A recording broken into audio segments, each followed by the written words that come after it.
ሰው እነዚህን ሐሳብና ስሜት የሚባሉትን ነገሮች በቀን በብዙ መጠን እያስተናገደ የሚንቀሳቀስ ፍጡር ከመሆኑም ጋር በተያያዘ ግምትና ምኞት ደግሞ ነባራዊ ዓለም ከሚባለው ነገር ጋር ሲነጻጸር በጣም የተራራቀ ነገር ነው። ሁሌ ሰው ስለ ነባራዊ ዓለም ሲያስብ ወይ የሚፈራ ነው፣ ወይ ተስፋ የሚያደርግ ነው፣ ወይ ደግሞ የሚመኝ ነው፣ ነገሮች እንዲህ ቢሆኑልኝ የሚል ነው። ነባራዊ ዓለምን ለመጠቆም የሚሆኑ ቱሎች አይደሉም እነዚህ ሐሳብና ስሜት የምንላቸው ነገሮች ማለት ምንድነው? ሰው ያቃተው ስንል ነባራዊ ዓለም ላይ መኖር ነው ያቃተው። መኖር ሀብታም መሆን አይደለም፣ መኖር ማግባት አይደለም፣ መውለድ አይደለም፣ የተሻለ ሀገር ሄዶ መኖር አይደለም፣ ወይም ደግሞ ወንድ መሆን አይደለም፣ ሴት መሆን አይደለም። መኖር ሁሌም በነባራዊ ዓለም ላይ ነው እንጂ በቅዠት ላይ ሊሆን አይችልም፣ ወይም በአንዳንድ ተስፋዎች ላይ ሊሆን አይችልም፣ በአንዳንድ ግምቶችም ላይ ሊሆን አይችልም።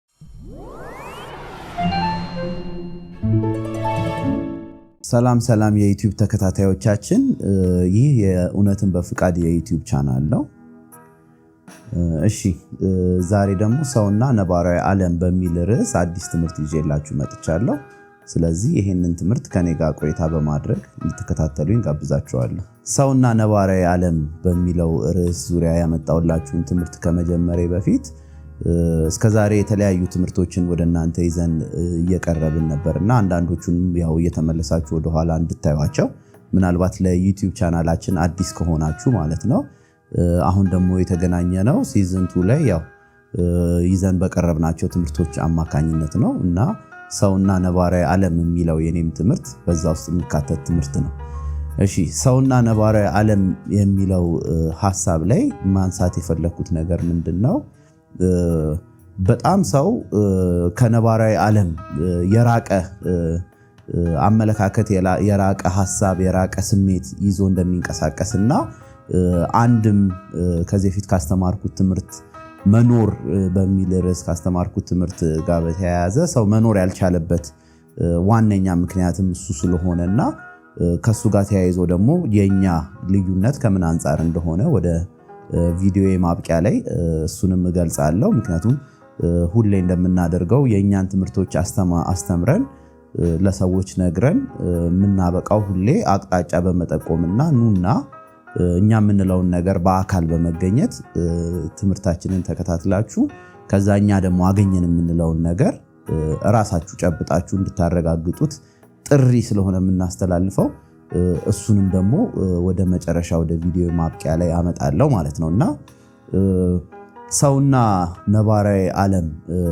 በሚለው ርዕስ ዙሪያ ሁለቱን ሐሳቦች በመጀመሪያ ደረጃ ከፍለን ብናያቸው ሰው የሚባለው ፍጥረት ሁለት ዋና ማንነት አለው ብዬ ከዚህ በፊት ገልጫለሁ። አንደኛ የሥጋዊ ማንነት ነው፣ ሌላኛው ደግሞ ስብዕናዊ ማንነት ነው። በዚህ መሃል ደግሞ ሌላ ሰው በደንብ ያልተገነዘበውና ያላየው ግን በዋነኝነት የዕለት ተዕለት እንቅስቃሴውን እየቃኙ የሚንቀሳቀሱ ሁለት ነገሮች አሉት።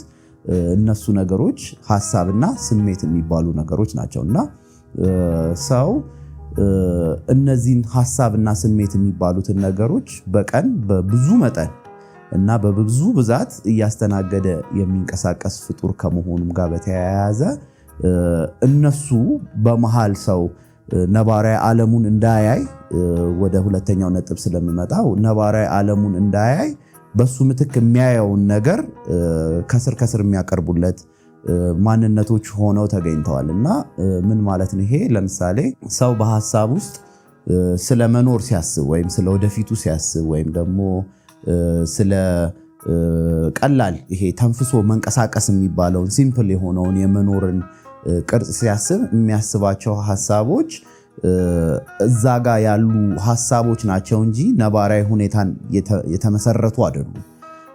እነዚህ ሐሳቦች ምንጭ አላቸው። ከዚህ በፊትም ገልጬዋለሁ። እሱን በዲቴል መደበኛ ክላሴም ላይ በደንብ አስተምራለሁ። ግን እነሱ ሐሳቦች ደግሞ ለምን አሁን እንደ ርዕስ አነሳኋቸው? ሰው ነባራዊ ዓለም ሲል ወይም ደግሞ ነባራዊ ሁኔታ ሲል የሚስላቸው ነገሮች ያሉ መሆናቸውን በሐሳብ ደረጃና በስሜት ደረጃ ደግሞ የሚያሰሙት ስሜቶች አሉ። ስለ ነባራዊ ዓለም ሲያስብ የሚሰሙት ስሜቶች ደግሞ አሉ።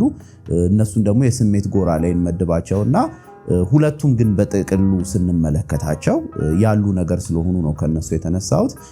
በጥቅሉ ስንመለከታቸው ግምትና ምኞት የሚባል ስያሜ ይሰጣቸውና ግምትና ምኞት ደግሞ ነባራዊ ዓለም ከሚባለው ነገር ጋር ሲነጻጸር በጣም የተራራቀ ነገር። ምክንያቱም ሰው ነባራዊ ዓለሙ ላይ የሚገጥመው ነገር በአእምሮ ገምቶ የሚደርስበት ነገር ስላልሆነ ወይም ደግሞ ተመኝቶ የሚደርስበት ነገር ስላልሆነ፣ በአንጻሩ ደግሞ ነባራዊ ዓለም የሚባል ደግሞ ነገር ደግሞ ራሱን ችሎ ያለ ነገር ነው።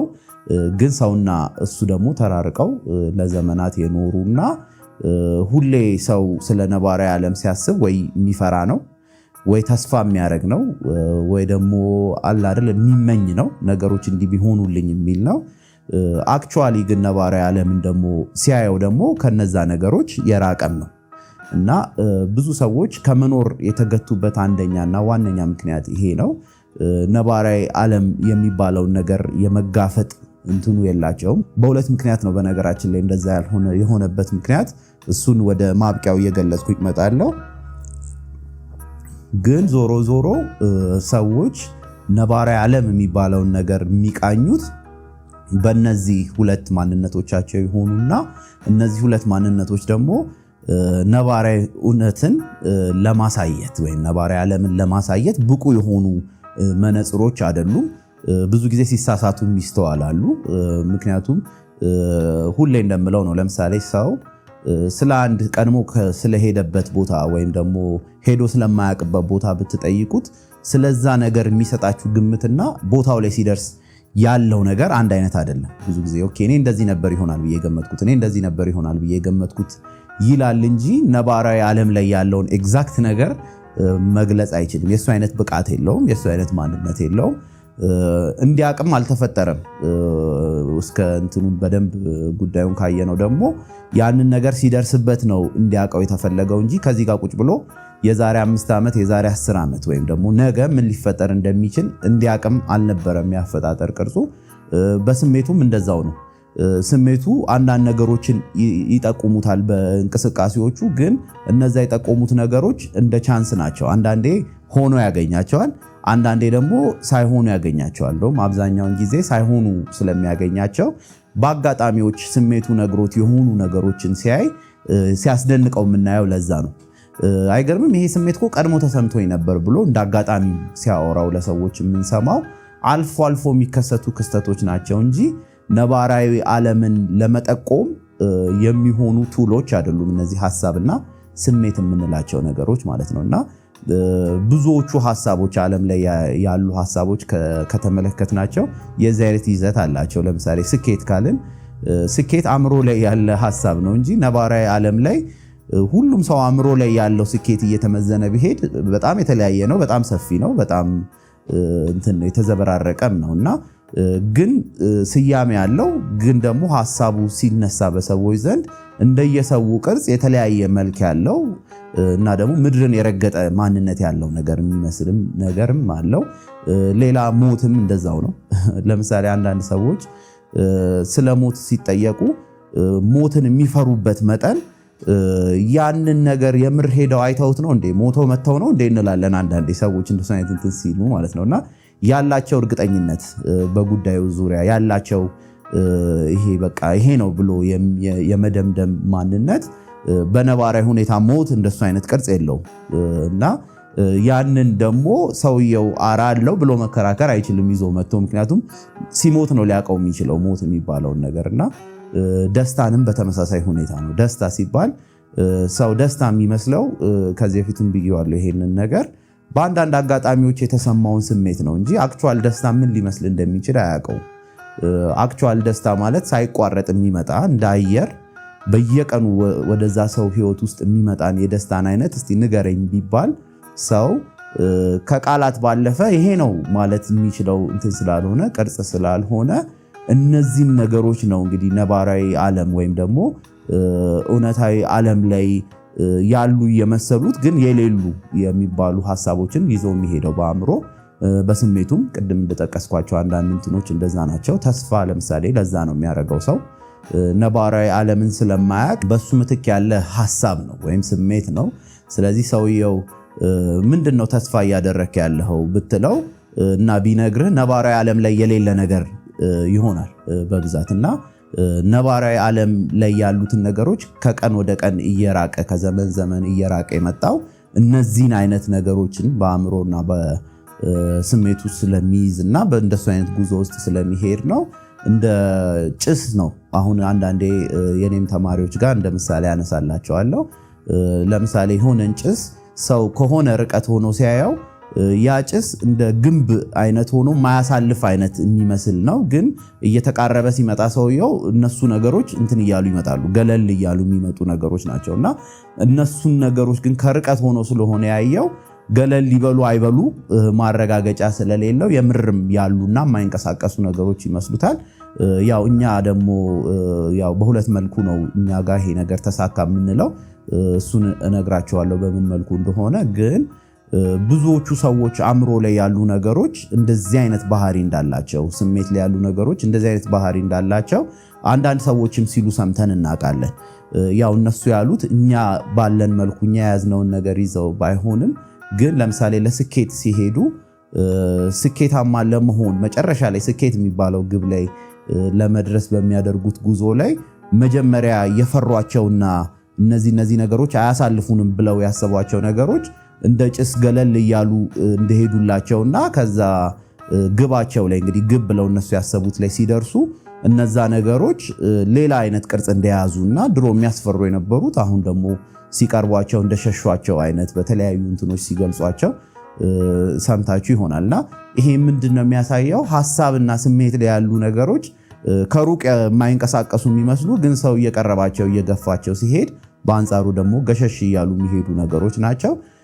ዞሮ ዞሮ ግን ሰው ከመኖርም እነዚህ ነገሮች እንትን ሆነውበታል፣ ከልካይ ሆነውበታል። ምክንያቱም ያኛው እንዳልኩት ነው፣ ስኬት ነው። ስኬቱም ላይ ሲደርስ ሰውየው ገና እዛ ስኬት ላይ ሆኖ ሌሎች ስኬቶችን እንደወጠነ በተለያዩ ትምህርቶቼ አስተምሬያቸዋለሁ። ምክንያቱም ስኬት ላይ ሲደርስ ሰው መልስ አገኘ ተብሎ እንደማይገላገል የተለያዩ ሰዎች እንደ ምሳሌ እያነሳው ነግሬያቸዋለሁና እንደ ምሳሌነት ግን ነገሩ ኦኬ ሰው እነዚህ ነገሮች በቃ ከኔ በላይ ናቸው፣ ከኔ በላይ ጠንካራ ፈርጣማ ናቸው፣ አያንቀሳቅሱኝም ያላቸውን ነገሮች በግል ጥረቱ እንኳን ገሸሽ አድርጎ የሄደባቸው አጋጣሚዎች ስላሉ አሁንም ዞሮ ዞሮ መኖር የሚባለውም ነገር ላይ ምንድነው ሰው ያቃተው ስንል ወደ ነባራዊ ዓለም ሐሳብ ልምጣና ነባራዊ ዓለም ላይ መኖር ነው ያቃተው። ምክንያቱም በምንም አይነት የህይወት ደረጃ ላይ ቢሆን፣ በምንም አይነት የጾታ ውስጥ ቢሆን፣ በምንም አይነት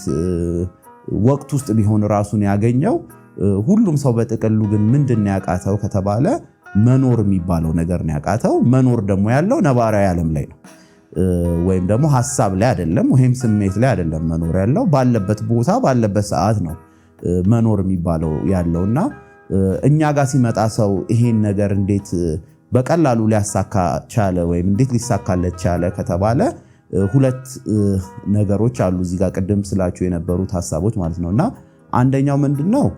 ኢንፎርሜሽን ነው። አሁን ኢንፎርሜሽን ማለት ምን ማለት ነው? ሰዎች እኛ ጋር ሲመጡ ምን ነግራቸው ኢንፎርሜሽን ነው።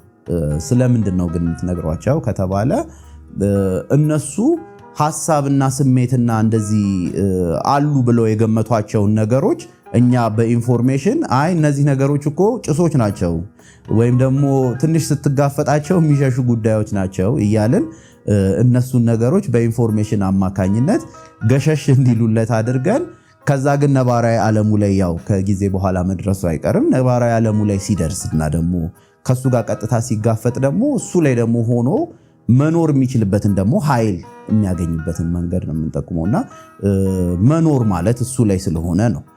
ሁሌ እንደምለው ነው መኖር ሀብታም መሆን አይደለም፣ መኖር ማግባት አይደለም፣ መውለድ አይደለም፣ የተሻለ ሀገር ሄዶ መኖር አይደለም፣ ወይም ደግሞ ወንድ መሆን አይደለም፣ ሴት መሆን አይደለም እያልኩኝ በብዙ አይነት እንትኖች የምጠቅሰው መኖር ሁሌም በነባራዊ ዓለም ላይ ነው እንጂ በቅዠት ላይ ሊሆን አይችልም፣ ወይም በአንዳንድ ተስፋዎች ላይ ሊሆን አይችልም፣ በአንዳንድ ግምቶችም ላይ ሊሆን አይችልም። ሰው ተመኝቶ ባገኛቸው ወይም ደግሞ አገኛቸዋለሁ በሚላቸውም ነገሮች ላይ መመስረት አይችልም እና መኖር ነባራዊ ዓለም ላይ ነው መኖር የሚባለው ነገር የሚኖረው።